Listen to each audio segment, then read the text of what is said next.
How's it going, laser bursts up? I'll be Sixkilla and welcome back to Route Double. We are currently taking a deep dive into Mr. Ukita's memories, and he seems like a stand-up guy, to be fair, and I still don't like Dr. Tenkawa. Let's carry on, shall we? A few days later, the plan to pass off Ukita as a victim was put into action. That's when he had the car accident, right? His car had its ADS and brakes sabotaged and was crashed on purpose. Ukita had figured that his problems with the people watching him would be solved when it was passed off as an act by Q, but I never thought they'd go this far. He hadn't expected the slightest that he'd get stuck in the car with the whole frame bent out of shape. To make matters worse, that wasn't all. Shivers ran up Ukita's spine when he caught a whiff of an unpleasant odour coming from outside. This smell is gasoline?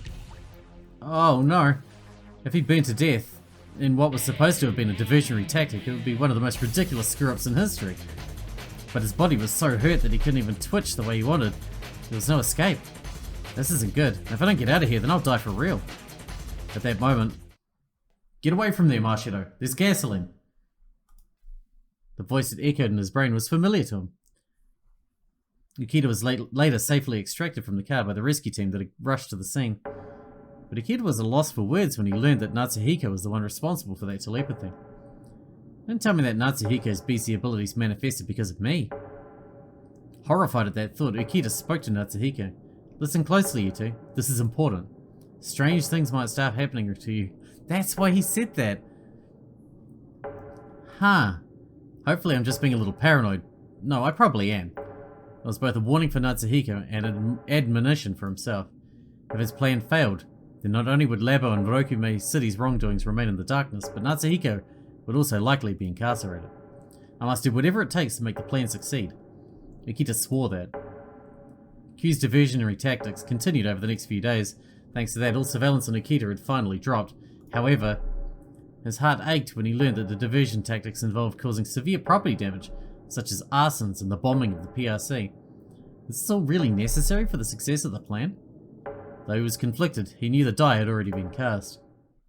Then on September 15th, one day before the plan was to be carried out, an unexpected accident occurred. Natsuhiko and his friends had predicted Q's terrorist plot. We just caught one of those terrorists. Ukita shuddered when he heard Natsuhiko say that. Never expected some of the people I'm trying to help would pose an obstacle to the plan. Ukita hid how shaken up he was, as he promised Natsuhiko and his friends that he'd ensure Labo's security was beefed up, and then left for the time being. This is bad, this is very bad. If I don't stop them, the plan will... Ukita called Watase and his PDA as he drove his car. Hello? Captain Kasasagi? Sorry, but there's an emergency. Ukita explained the circumstances to Watase, who then replied in a hard voice, Silence them, huh? Not like we've got a choice. You're telling us to kill children? Don't go that far, just threaten them and tie them up. Captain Kasasagi, please, I don't like the idea of this any better than you do. But it's for those kids' good too. Ukita then hung up. He waited for Watase's call in Labo's parking lot. It didn't take long for his PDA to ring. We took care of them. You didn't harm them, did you? Relax, we did exactly as you said. I don't want to hurt kids either, you know. I see. It seemed Watase truly was a man he could place his trust in. On the other hand, Q's people are just... Is it just me, or was it like they were just looking for an excuse to blow up the PRC out of simple revenge? If they look at communicators with hostility, then I must do whatever it takes to protect the test subjects. It was with that thought that Ukita continued talking to Watase. Say, Captain Kasasagi, I have a favour to ask you. What's that? Can you promise me again that you won't kill anyone no matter what happens? Yeah, I swear I won't. My sister's life was stolen because of Rokume City's twisted ambitions, so I'll never stoop to their level. I see. Thank you. Ukita hung up and then stared at the gargantuan mammoth that was Labo. D-Day had finally come. The day of reckoning had finally arrived. September 16th, 5:30 AM. Once Ukita confirmed that the hallway he was observing was unpopulated, he sprang into action. He opened the door to find that the security guards on standby. They were all out cold in a deep sleep. This had been due to the powerful sleeping agent Ukita had mixed into their coffee half an hour ago. Looks like losing all those games of chess was worth it after all. Ukita allowed himself a small chuckle at that, then went to the engine room to bring the sprinkler system offline. And at 6:19 AM, Ukita returned to the surveillance room and then immediately checked the monitors to confirm no one was in Area 1's inner ring. Okay then, let's begin. He muttered that to persuade himself, then turned on the PA in Area 1's inner ring. Next he took out the PDA and played the immediate detonation sound file. The ultrasonic waves played over the PA. The explosions and shockwaves from Area 1's inner ring faintly reached the surveillance room. Next order of business is Area 2 and 3. Okay, no one's around the bombs. Now. He then detonated the bombs one after another, causing Labo's automatic PA to start broadcasting. A fire has broken out in B1 Area 2. A fire has broken out in B2 Area 3. A fire has broken out in B1 Area 5. Security has shifted to evacuation modes. All gates, barring those leading to Area N, have been opened. All personnel, please calmly evacuate to the surface levels. Perfect, the warning system is active. It should be sending a dispatch request as Sirius right about now. I have to evacuate the rest of the staff while they're on their way here. Ukita adopted a tone of desperation as he spoke into the facility's PA. This is an emergency broadcast. Explosions of unknown origin have just occurred within the facility.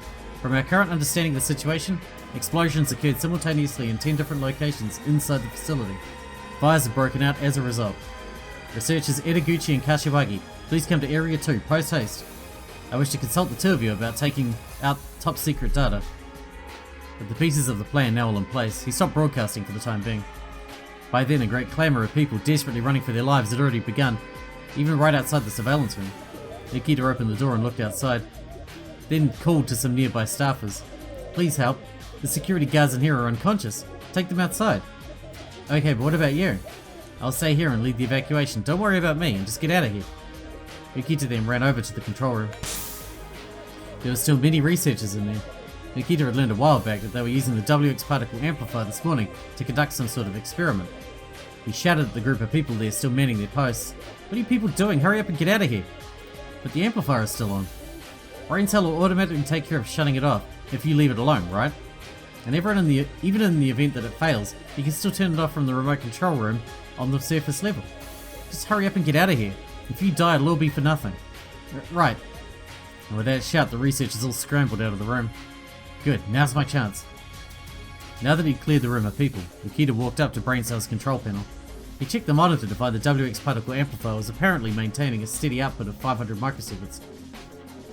If left on its own, those levels would automatically decrease, but Ukita swiftly operated the control panel and rose its output to maximum. The particle readings then gradually began to rise. 501, 502, 504. Good. This should soon render the amplifier out of control. It truly was a device that required the utmost attention to operate. It easily went haywire when the output was intentionally set to maximum. It was do or die from here on out. Ukita ran out of the control room. He then returned to the surveillance room to find that the security guards were gone. All that remained was a security card someone had dropped.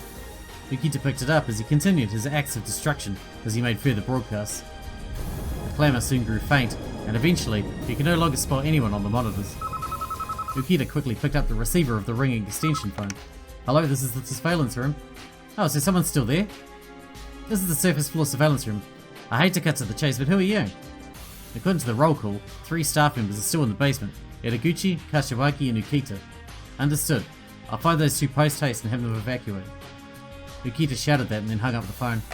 Edaguchi and Kasasagi were the 2 researchers Ukita had summoned over the PA earlier. According to the listing he'd checked beforehand, both of them had the authority to enter Area 0. It was likely that Watase and his co-workers had already arrived and caught them at this point.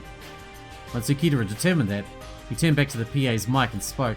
According to the roll call on the ground floor, evacuation of all staff members has been confirmed.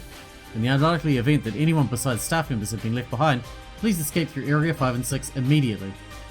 He made that broadcast as a sign for Watase and his co-workers just to be safe.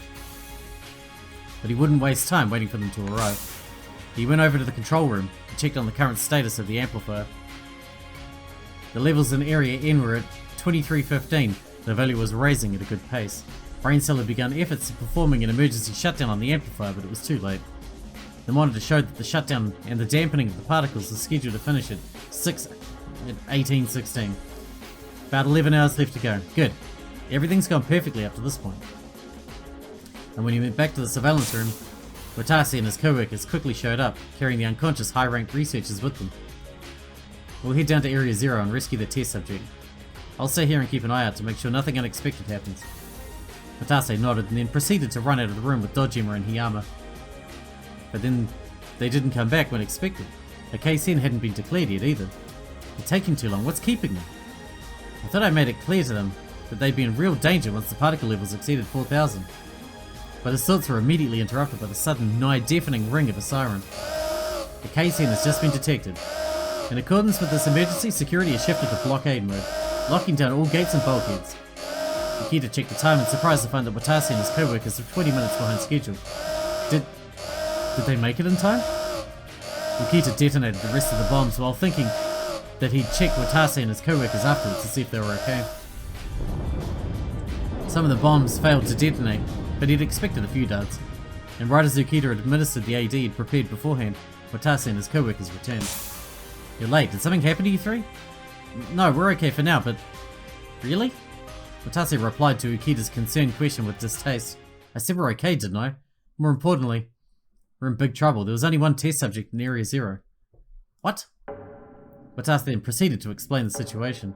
Subject Y2 was nowhere to be found. Ukita then realized the two high-ranked researchers were missing.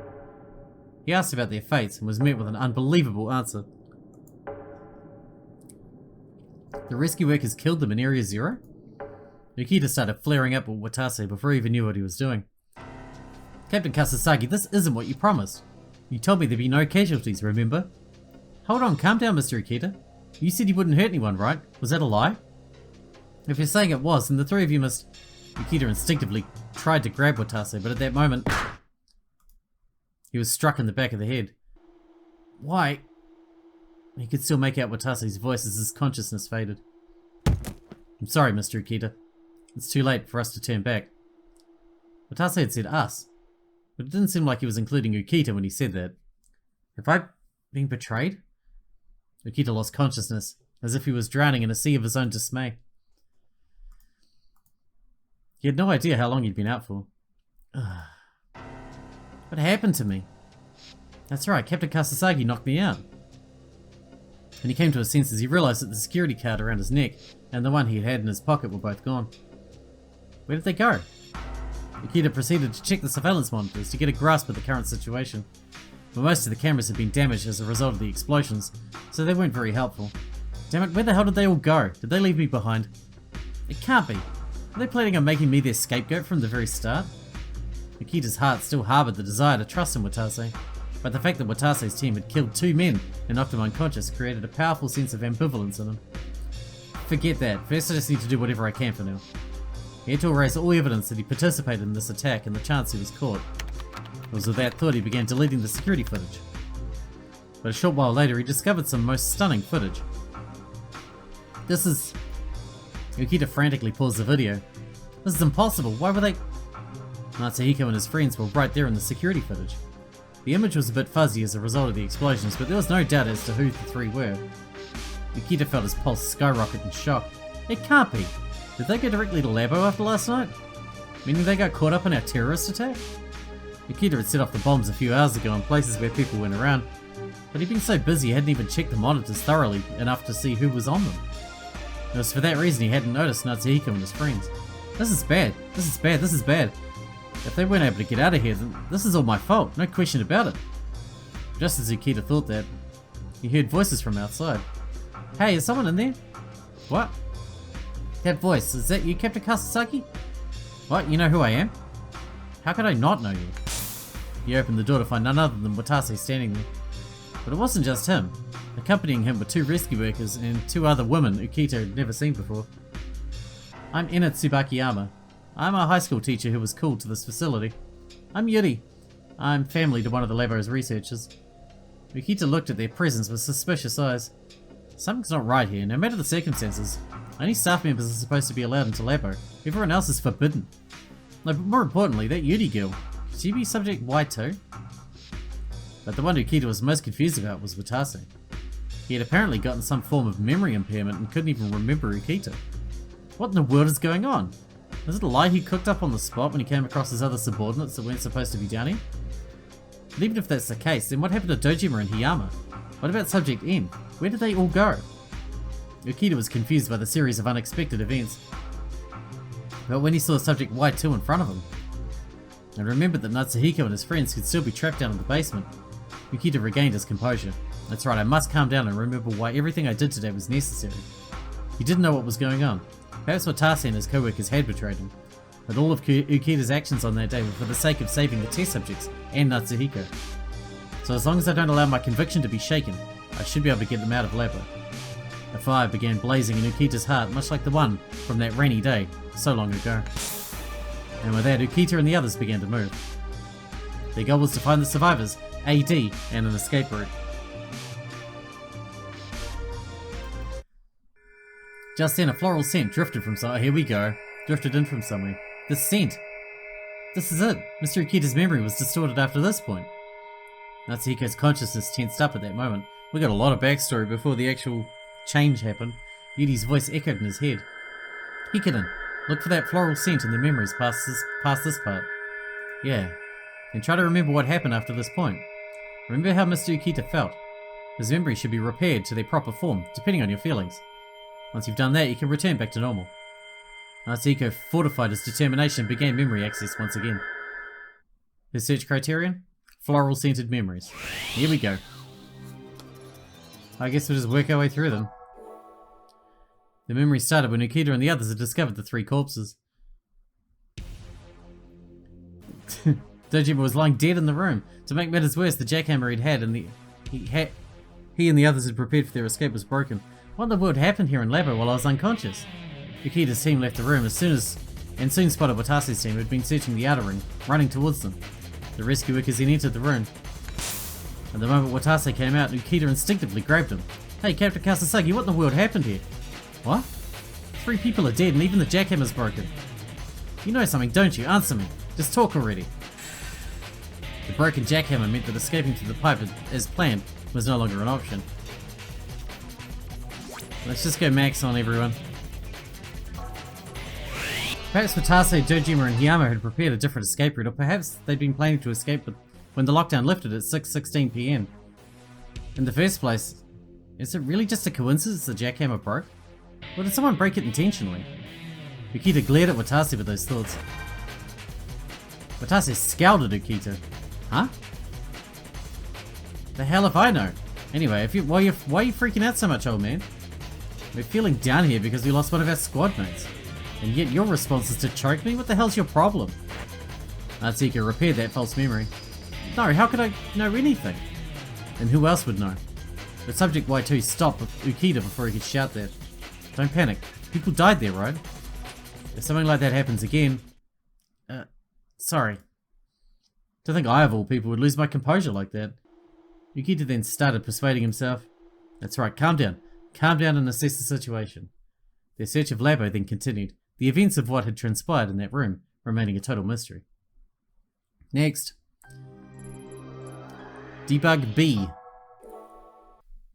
The memory was after Ukita and the others had run through the gas and arrived at the engine room. Ukita and Watase headed deep into the room together to turn the sprinkler system back online. If Watase was faking his amnesia to fool the rest of the group, it was about high time for him to reveal the truth. Ukita chose his next words carefully, making sure to only say things that the original Watase had known about the place. If memory serves me right, then that large tank over there is full of water, nitrogen gas, and other fire extinguishing agents. Nitrogen gas?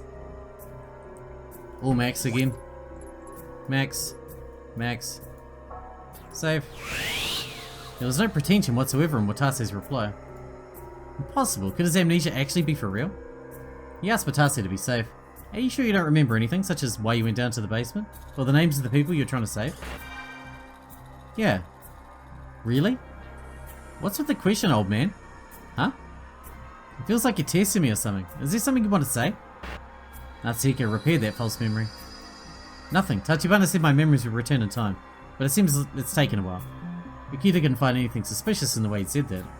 If I'm to believe Captain Kasasagi's words, then that means Miss Tachibana and Mortabe must not doubt his amnesia at all either. If anyone were to notice something suspicious about the way Captain Kasasagi was acting, it'd be Miss Tachibana and Mortabe.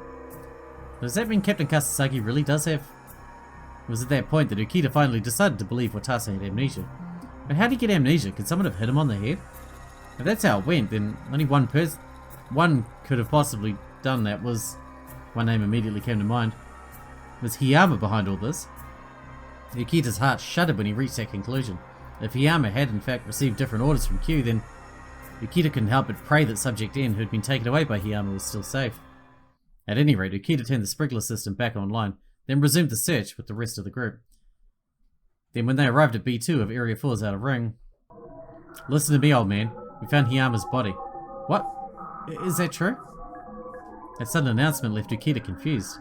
But then, who was it that killed Dojima and those two researchers? Maybe it still was Hiyama. Perhaps he killed the three of them and got injured in the process, but then got caught in the fire afterwards? The more he thought about it, the less it made sense. Regardless, there was no way Ukita was giving up on his search for Subject N and Natsuhiko and his friends. Debug C. It was a memory when the group was searching Area 5. Ukita and Jun had gone ahead of the others to the neuroscience laboratory to look for Ina. They found her starting up one of the computers in the room. Words Ukita had once heard long ago flashed to his mind at that moment. Curiosity killed the cat. It would be best for junior fellows to remember that phrase. Ina 4. Apparently. Ukita turned to Ina and shouted at her right after that. Stop it, Miss Tsubakiyama. What do you think you're doing? Well, there are all these machines I've never seen before, so I got curious. Just get away from that computer right now. I'm telling you this for your own safety. They conduct research related to national policy here, but it'd be best to not recklessly go looking for information in this place. You'll be in danger if you do otherwise. When he said that, a bewitching smile suddenly rose to Ina's face. Oh, so that's why. You really are worried about me, aren't you? Natsuhiko repaired that false memory. I'm sorry. Just then Watase and the rest of the group came running in. Hey, what's happening this time? What happened this time? Not good. It's too late for Subject Y2 and Captain Kasasagi. But if the other three come into contact with Labo's top secret information, they'll... Ukita frantically warned the others about the top secret information. The things contained from Area 5 onwards are about as top secret as you can possibly get. Even if we can make it out of here in one piece, I strongly suggest you do not tell anyone on the outside what you saw here. The consequences for doing so could prove unexpectedly dire.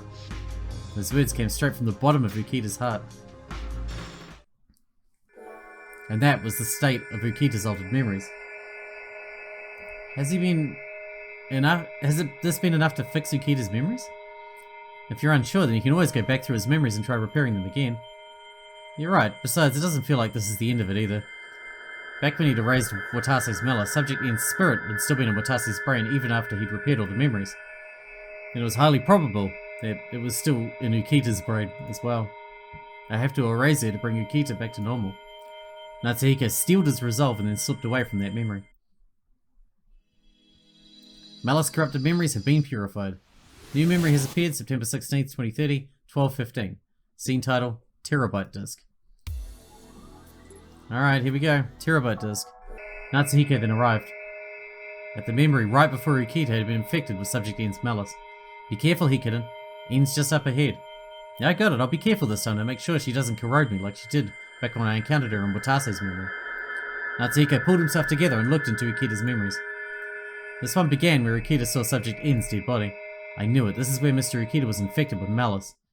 But something felt off. It was too quiet. Confused, Natsuhiko looked around, only to find that Ukita was the only one there. Huh? But weren't the others with him at that time? No, that wasn't at all that was odd. Natsuhiko had looked around of his own accord, which meant this isn't Mr. Ukita's memory. This is just like with Watase. A voice then filled the air. It would appear that you've realized that this is no ordinary memory, no? Natsuhiko gasped and watched in surprise as Subject N's body slowly stood up. Subject N? No, that isn't correct. I'm not Subject N. On the other hand, nor am I Keiji Ukita proper. She was talking much differently than the spirit of Subject N that Natsuhiko had encountered in Watase's head.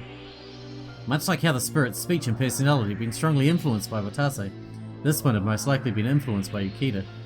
Natsuhiko talked back to her as he thought that. Then what are you? Malice incarnate? No, to get right to the point, I am BC Particles. What?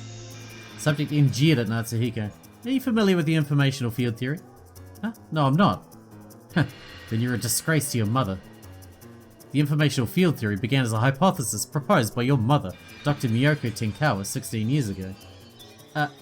Now that you mentioned it, he had seen a book about that in a reference room when his mind was linked with Watase's. An introduction to informational field theory. In modern physics, the we've read this already, I'm not going over it again. Yes, we do. I've been over it at least once. Probably twice. Wait, but what does Mum's thesis have to do with you? It would appear the apple fell far from the tree. You can use your mother's thesis to explain my existence. Just as the introduction said, information is essentially energy, and that information energy is spread using BC particles as an intermediary. Even if you're incapable of BC, this process is constantly occurring, right in the middle of something that everyone possesses. What's something? The girl tapped her head when Natsuhiko asked that. The brain. BC particles cover the whole globe, naturally. That includes people's brains as well. And the impressions and sensations that result from people's mental activities are constantly converted from the electrical signals in their brain into BC particles that are thus preserved through them. In other words, there are BC particles lying around in Ukita's brain that reflect his mental activities. Subject N then transferred her own thought information to Keiji Ukita's brain. When she did, the BC particles that carried her thought information mixed with the BC particles that were in Keiji Ukita's brain to begin with.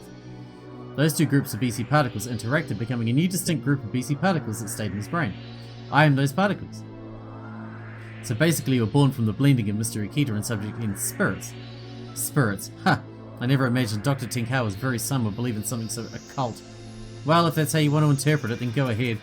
That's not the important matter at hand anyway. What is important is that I most certainly exist here. Exist? Yeah, you exist alright. Natsuhiko glared at her and spoke in a clear voice. Mr. Ukita suddenly going nuts is proof of that. No matter how much logic you pile up in front of me, I only have one option. And that is I'll bring Mr. Ukita back to normal. Those thoughts won't change, whether you're a spirit or BC particles or whatnot. Oh? Then are you saying you'll erase my existence? You can indeed eradicate me just by wishing for me to vanish. In the end, I'm nothing more than a vague, bodiless entity, so even if you erase me, it will not weigh upon your conscience in the slightest. Is that not what you're thinking? Like hell it won't weigh on my conscience, but I have to do it. After all, it's what Mr. Ukita wants as well. Huh? That's what he wants, you say? Isn't that obvious? At its core, Mr. Ukita is a man of justice, so... Does your ignorance know no bounds? You're basing that delusion on your own imperfect understanding of him, boy. She glared at Natsuhiko.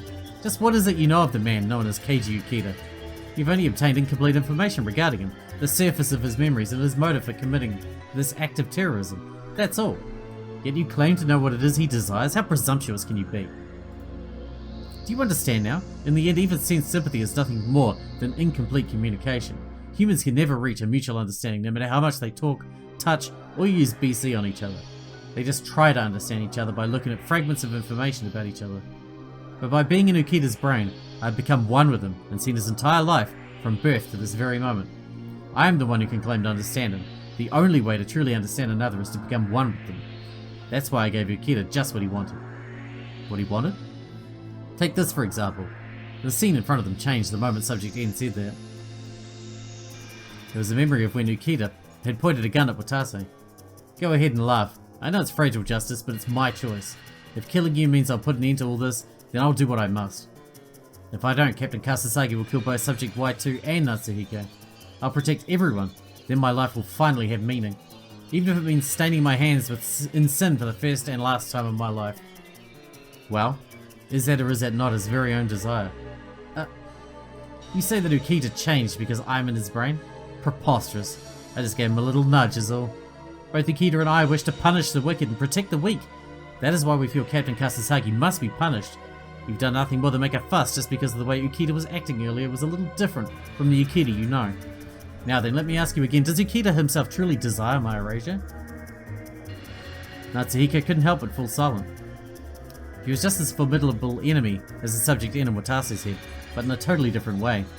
Natsuhiko could feel his fighting spirit whittle away, even though he hadn't been corroded by malice. Is it really okay to erase it?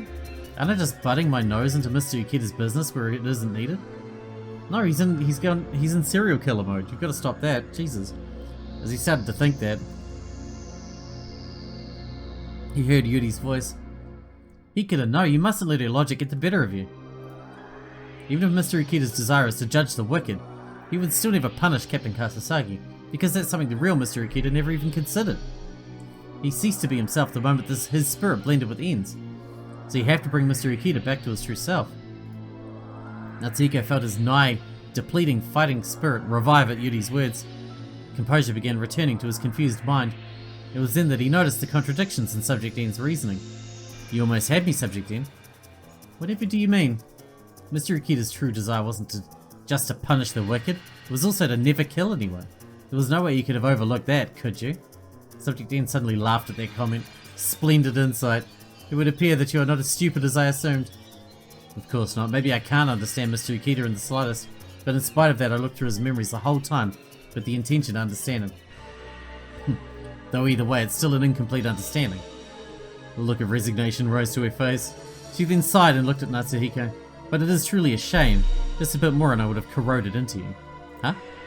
You didn't notice? I'd already begun to worm my way into your mind from the moment I started listening to your opinion. Though I failed thanks to that unexpected fly getting in my way. Just one more step and you and I would have become one. Then you and Ukita could have killed Captain Kasasagi together.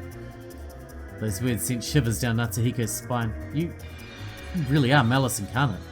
Can't you just realize that? Isn't that why you came to erase me? Yes, you're right. Natsuhiko looked back at her and spoke. I'm sorry, but this is about time for you to go now. You're right. I'll stop putting up any fruitless resistance. But could you promise me something before you erase me? What? Ukita is not aware of my existence, so at the very least I'd like for you to remember that I was here. That I was more than malice incarnate. That I was a being with a mind. I used my malice to try to grant Ukita's wish and to worm my way into you. That was all out of my own will. You see what I'm getting at? Even someone who possesses no body nor brain like me does indeed exist. Cogito ergo sum. I think therefore I am. In that case, what is the core? That is the mind that is aware of those thoughts. Is the mental activities occurring in the brain? Can a mind only exist in the presence of a brain? No. A mind is an accumulation of information. You cannot use the presence or absence of a brain as a basis to determine whether or not something possesses a mind. That applies even if I'm nothing more than a gathering of information energy spread by elementary particles. Even if I were digital data recorded into a medium, I still have a mind. My life lasted only for a few hours, but I most certainly did exist. I could disappear in peace as long as you swear never to forget that. Yeah, I won't forget you, Subject N. She smiled happily when she heard Natsuhiko tell her that. Thank you, Special Observation Target NA2. That was the name of the one Ukita had tried to protect. From the bottom of her heart, the girl understood Ukita's lonely sense of justice. Natsuhiko looked toward her with respect as he erased her.